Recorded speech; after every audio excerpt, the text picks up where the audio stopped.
ပြုံးလာတော့ထုံးစံနိုင်ရာသီဥတုမိုက်ဆိုင်နဲ့ကြိုးဆိုနေတယ်ဒီဘက်ပိတ်ရမှာပေါ်တိုင်းနဲ့တူ Ryan Harris ကိုချီအောင်လုပ်ကြတဲ့ဗီဒီယိုအတူလေးပဲဖြစ်ပါတယ်မြတ် Ryan Harris နာမည်ကြီးနေတယ်ရောက်သွားတဲ့အခါမှာအရန်ကိုလို့ဖြစ်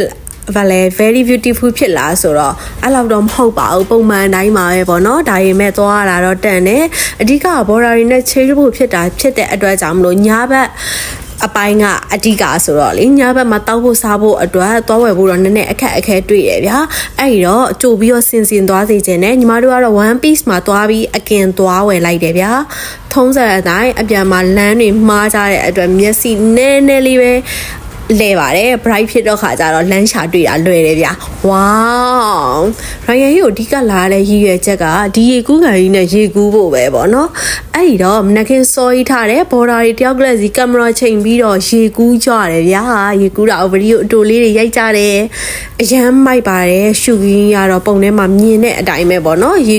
Ryanကိုလာတာဘာပဲဖြစ်ရေကူးရတဲ့တန်တယ်လို့ပြောလို့ရပါတယ်